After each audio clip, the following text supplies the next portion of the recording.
por qué cosa ha pasado en la economía en el último año y qué cosa podemos esperar para el siguiente año. Prometo hacer todo lo posible para mantenerme en el tiempo. Prometo esfuerzo, pero no prometo éxito. A ver, voy a tratar de... empecemos un par de pasos atrás. El 2023 fue un año especialmente difícil de proyectar. ¿Ya? La mayoría esperábamos, cuando estábamos parados en el 2022, esperábamos que el año fluyera más o menos así. O sea, digamos, avanzábamos, estábamos bien, íbamos... después de un rebote muy fuerte durante el 21, después de la pandemia, un 22 que más o menos esperábamos que el 23 fuera un poquito mejor, avanzando. La verdad es que el año se terminó viendo algo así. ¿Ya? Hemos llegado con las justas al cero. ¿No? De hecho, muy probablemente vamos a cerrar el año ligeramente en negativo. Y eso creo que ilustra la incapacidad que a veces tenemos los economistas para proyectar. ¿Ya? Ahora, ¿de dónde vino este error? Vamos a ver en un ratito. Ahora, quiero cuantificarlo primero. Esperábamos que a octubre del año pasado, la encuesta de expectativas del Banco Central, el consenso del mercado, si quieren, ponía el crecimiento del 2023 en un rango, vamos a decir, entre 2.3 y 3%. Eso esperaba el mercado, que creciésemos este año. La nueva encuesta, la que hace 12 meses después, ¿no? Las proyecciones, la expectativa para el cierre de este mismo año bajaron básicamente 2 puntos porcentuales. O sea, hemos estado reduciendo, ¿no? Estos son varios miles de millones de soles menos de producción respecto de lo que se esperaba el año anterior. Ahora, perdón, ¿puedo retroceder uno? Ya. Ahí. Estos son los 3 motivos centrales por los cuales hemos tenido un año peor del que esperábamos. ¿Ya?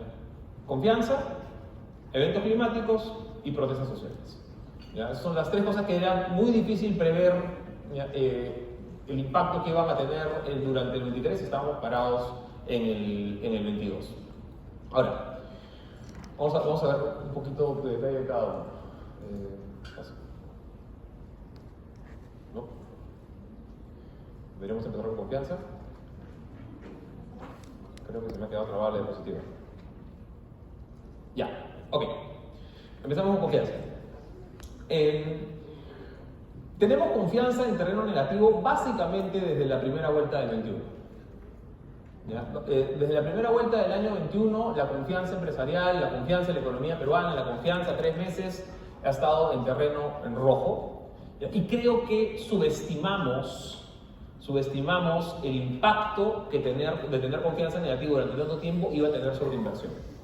Eso es algo que quizá debimos haberlo anticipado. De los 3 componentes, creo que este es donde hay un mayor grado de decir, oye, eso quizá lo debimos haberlo previsto con mayor fuerza.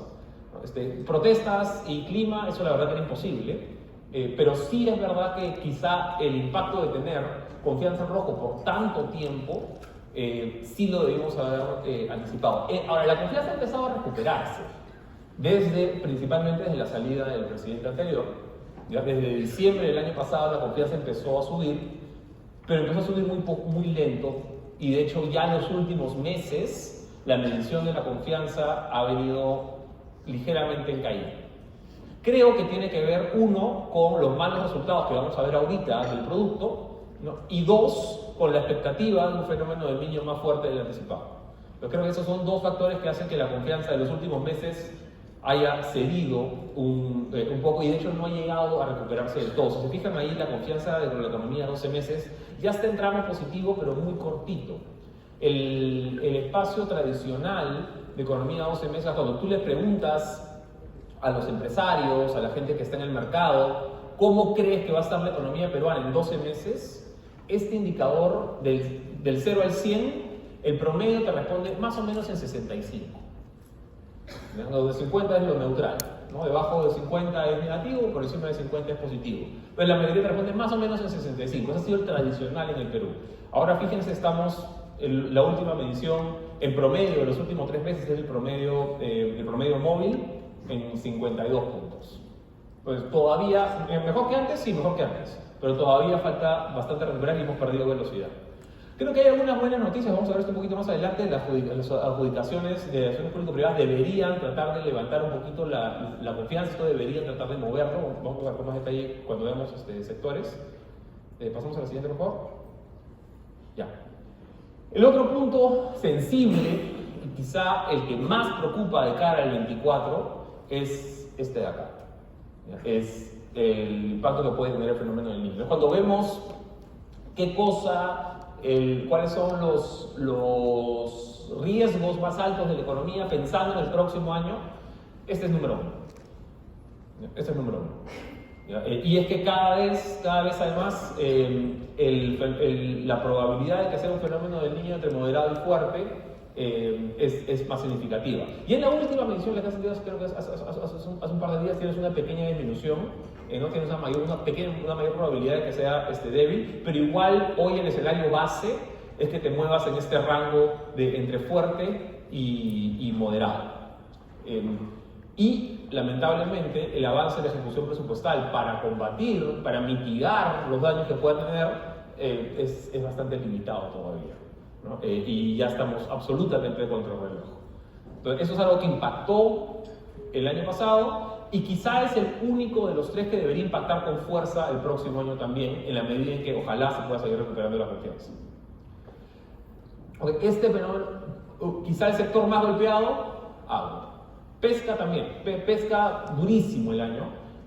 Pesca contribuye, sin embargo, un poquito menos, contribuye menos al producto que agro, ¿no? Agro tiene un impacto mucho más fuerte sobre producción de la economía, sobre actividad, sobre empleo.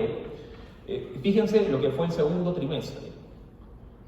Ahí, para la variación en términos de crecimiento de agro para el segundo trimestre, muy malo.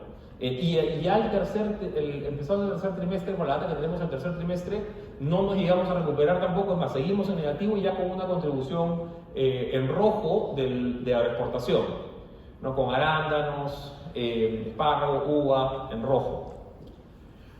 Parte de esto deberíamos recuperarlo, ¿ya? Parte de esto es una ventana que se ha corrido. Entonces, lo que no cosechamos en septiembre, octubre, parte de eso se va a poder recuperar en enero, febrero. Entonces, no se espera que termine el año tan en rojo, ¿ya? O por lo menos la temporada tan en rojo. ¿Ya? Pero sí es cierto que eso es demasiado contingente a lo que veíamos antes, que va a ser cómo nos viene el fenómeno del Niño. ¿Paso al siguiente?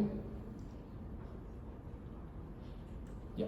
Y profundizar un poquito en el tercer factor, esa es una estimación que sacamos del Instituto Peruano de Economía, del Instituto Cusqueño de Economía hace un par de días, que es solamente un vistazo de una medida rápida, pero creo que ayuda a darnos la dimensión de cómo afectó las protestas sociales sobre algunos sectores, y acá estamos midiendo solamente turismo, solamente en Cusco, y con un escenario bastante conservador, de hecho. Acá lo que calculamos es cómo hubiesen sido, cómo hubieran llegado los turistas, ¿no?, nacionales y extranjeros, a Cusco si es que no hubiéramos tenido las protestas. Más o menos estimamos una caída en un escenario muy conservador de 450 millones de soles. Para el periodo diciembre 22 a marzo del 23. Y esto además ha tenido resaca, ¿no? Porque en Cusco y en otras regiones la recuperación no ha sido total, no estamos todavía en los niveles de turistas como pueden ver de lo que teníamos en el 2019.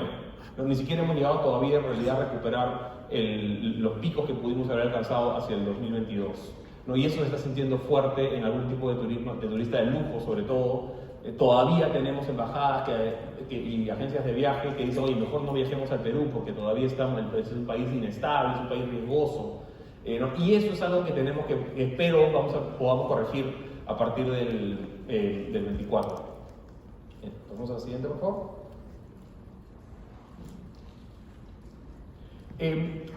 Todos estos tres factores han tenido como efecto esta caída en producción, esta caída en demanda interna que estamos viendo, que estamos sintiendo todos. En realidad, en cada uno de sus diferentes sectores, muy probablemente han sentido, ¿no?, que el segundo trimestre y el tercer trimestre de este año no han sido especialmente buenos. Y eso está casi a lo largo de toda la actividad económica, quizá con la excepción de la minería, ¿no? Minería es quizá de los pocos sectores que han tenido un año especialmente bueno. La gran mayoría ha estado todavía en terreno negativo, con una expectativa así que se empieza a recuperar para el 24, lo vamos a ver análisis sectorial. Pero no quería dejar de mencionar que pareciera que ya lo peor ha pasado. Pareciera que ya la data más roja del primer trimestre, del segundo trimestre, ya no se debería ver igual hacia por lo menos el cuarto. ¿Ya? O sea, deberíamos empezar a salir poco a poco de esta recesión que ha sido de las más largas, como mencionaba el profesor Waldo Mendoza ayer, ha sido de las recesiones más largas que hemos tenido desde los 90. Ahora, ¿por qué yo he dudado bastante de llamar esto recesión o no recesión? Y es principalmente por esta... ¿ya? Porque cuando hablamos de recesiones, generalmente lo que la mayoría va a pensar es, oye, desempleo, ¿no? Caída fortísima del trabajo, caída fortísima de los ingresos, y eso la verdad que no lo hemos tenido. Entonces fíjense el matiz, o sea, sí hemos tenido una reducción fuerte de la actividad productiva, ¿ya? Pero no necesariamente hemos tenido un impacto tan marcado sobre el empleo, sobre todo si estamos hablando de empleo formal y sobre todo si estamos hablando de empleo de Lima, que no es la mayoría, ¿ya? Pero quiero decir, el empleo formal, ¿ya? O sea, planilla en este país son más o menos 5 millones de personas, ¿ya? Son más o menos 5 millones hay en planilla. En esa medición tenemos todavía tasas de crecimiento que ya no son tan buenas como antes. Antes teníamos tasas, durante el 22 tuvimos tasas de crecimiento que venían de recuperación de pandemia, pero teníamos tasas de crecimiento por encima del 5%. Ahora estamos en tasas de crecimiento más cerca del 3 al 4, pero sigue creciendo. ¿Ya? Ojo, entonces dependiendo del mercado al que ustedes apunten, dependiendo del mercado en el que estén, esto es data a tomar en cuenta, ¿no? El mercado de planilla todavía está ahí, ¿no? Los trabajadores a los que les van a pagar, a los que les pagan mes a mes su sueldo y le depositan en planilla, eso... Recesión o no recesión, eso sí, ya no crece tan rápido como antes, pero sigue creciendo. Hay algunos sectores en donde esto no es tan cierto. Vinculados a la inversión, básicamente están todavía frenados. Y donde ha habido más golpe de planilla es en el agro. Agro parte por efecto climático y parte por efecto del cambio legislativo referente a la ley de promoción agraria. Entonces, entre esos dos efectos has tenido una caída en la planilla del sector agrario. Pero en general, o sea, creo que sí es bueno que yo siempre he sido un poquito reticente a hablar de recesión, justamente por eso, ¿ya? Porque todavía tienes empleo que está avanzando. Ahora, con eso no quiero dorar la píldora innecesariamente. O sea, la situación sí es difícil, ¿no? Y fíjense acá a la derecha, la expectativa de la situación familiar para los últimos meses también se ha deteriorado. O sea, las familias no están sintiendo que estamos en una situación muy buena, ¿ya? Y eso tiene predisposición sobre consumo, ¿no? Si yo no estoy seguro de qué va a pasar con mi trabajo, yo no estoy seguro de... Por más que yo vea que, bueno, la gente tiene trabajo, pero yo no estoy seguro qué va a pasar después, yo tengo incertidumbre, entonces también me aguanto en lo que compro, ¿no? Sobre todo si son compras grandes, si me voy a comprar un vehículo, por ejemplo, ¿no? Fíjense la evolución de los vehículos particulares, la importación de vehículos particulares, que es la columnita roja. Entonces, para hacer estas grandes compras, ¿no? Para tomar estas decisiones, no que de repente pues no es comida, ¿no? Sino que no lo compro hoy día, lo puedo comprar mañana, lo puedo comprar cuando ya me siento un poquito más cómodo, porque me voy a tener que endeudar de repente, lo voy a posponer, ¿ya? Y esto sí es una... Y aquí sí entramos un poquito en el terreno de las profecías no autocumplidas. ¿Ya? Porque si yo creo que la economía no va a mejorar, ¿ya? Yo creo que, oye, no sé si voy a tener trabajo después, me aguanto, no compro, no consumo, entonces efectivamente eso no se vende, luego no se produce, Si no se produce, yo no tengo que contratar a nadie más. Si yo no contrato a nadie más, no tengo empleo, no produzco empleo. Y si no produzco empleo, efectivamente se cumple lo que había dicho al comienzo. Entonces, empezamos ya con ese terreno del proceso de autocumplidad, que es un ciclo que tenemos que romper. Yo creo que sí hay las condiciones para que lo rompamos a partir del 24, pero lamentablemente este es todavía el ciclo en el que estamos con expectativas que no terminan de mejorar todo como veíamos antes. Si vemos en inversión privada, ya no consumo, sino inversión privada, de nuevo, está mejor de lo que teníamos en el primer y segundo trimestre, pero todavía no bien. Si quieren algún tipo de consuelo aquí, la trayectoria es positiva, la trayectoria es buena, pero todavía no estamos en terrenos positivos. ¿Y cuáles son? Esto es un poco sorprendente, esta es data del mes pasado, del Banco Central de Reserva. ¿Cuáles son los factores que limitan el crecimiento de la empresa? Y fíjense, ya no estamos en el periodo pues, de protestas de hace de inicios de año. Igual inestabilidad política, número 1. Igual inestabilidad política, número 1, conflictos sociales, número 2. Entonces, aún así hay la percepción, ¿no? De que, oye, yo no estoy todavía seguro pues, si esto ya pasó, ¿no? Si yo invierto ahorita, ¿no? El próximo año, sobre todo en el sur, ¿no? Yo no sé pues, si el próximo año va a haber otra protesta, me voy a parar, no voy a poder trabajar 3 meses. ¿Ya? Esto todavía tiene una resaca larga.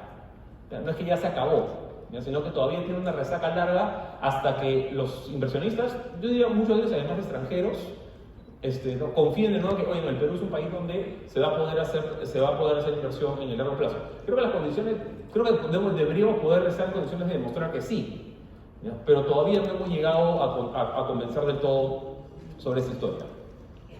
Ahora, algunas buenas noticias y hacia dónde creo que deberíamos ir